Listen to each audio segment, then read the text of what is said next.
কাদিয়ানী সম্প্রদায় আহমেদিয়া একটি ধর্মীয় গোষ্ঠী যারা নিজেদের মুসলমান দাবি করলেও বিশ্ব মুসলিম উম্মাহর বৃহত্তর অংশ বিশেষত সুন্নি ও শিয়া উলামারা তাদেরকে ইসলাম ধর্মের বাইরে বিবেচনা করে। নিচে কাদিয়ানীদের উৎপত্তি, বিশ্বাস ও ইসলামিক দৃষ্টিভঙ্গি থেকে বিশদভাবে আলোচনা করা হল। কাদিয়ানী সম্প্রদায়ের পরিচয়। উৎপত্তি। কাদিয়ানী মতবাদ 1889 সালে ব্রিটিশ ভারতের পাঞ্জাব প্রদেশের কি কাদিয়ান কি নামক স্থানে মির্জা গুলাম আহমদ কাদিয়ানী 1835-1908 এর মাধ্যমে শুরু হয়। তাই তাদের নাম কাদিয়ানী কি। অন্য নাম আহমদিয়া, আহমেদিয়া। লাহোরি গ্রুপ ও কাদিয়ানী গ্রুপ ভাগ রয়েছে।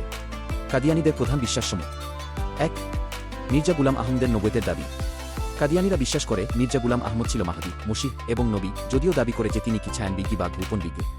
এটি স্পষ্টভাবে ইসলামের মূল আকিদার বিরুদ্ধে। কুরআনের ঘোষণা।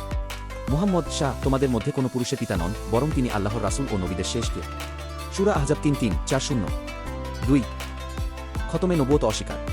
মুসলিমদের মূল বিশ্বাস হযরত মুহাম্মদ শাহ শেষ নবী। কাদিয়ানীরা এই বিশ্বাসে ফাটল তৈরি করে। 3. কাফের ও দাজ্জালের অপবাদ। মির্জা গুলাম আহমদ তার বিরোধীদের, বিশেষ করে মুসলমানদের কাফের, মিথ্যাবাদী, নরকে স্থানপ্রাপ্ত ইত্যাদি বলতেন। ইসলামিক দৃষ্টিকোণ থেকে কাদিয়ানীরা।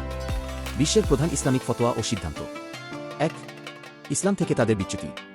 ইমাম ইবনে আবিদিন, ইমাম নব্বী এবং ইবনে তাইমিয়া প্রমুখ উলামারা বলেছেন, যে কেউ নবুয়তের দাবিদার সে কাফের।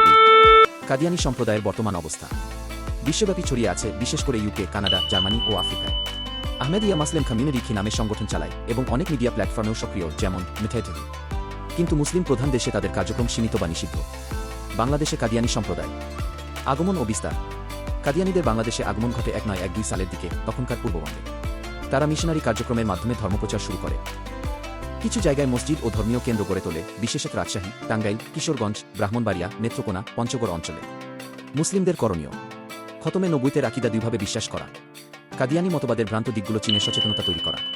সন্তানদের সঠিক ইসলামী শিক্ষা দেওয়া যাতে তারা বিভ্রান্ত না হয়।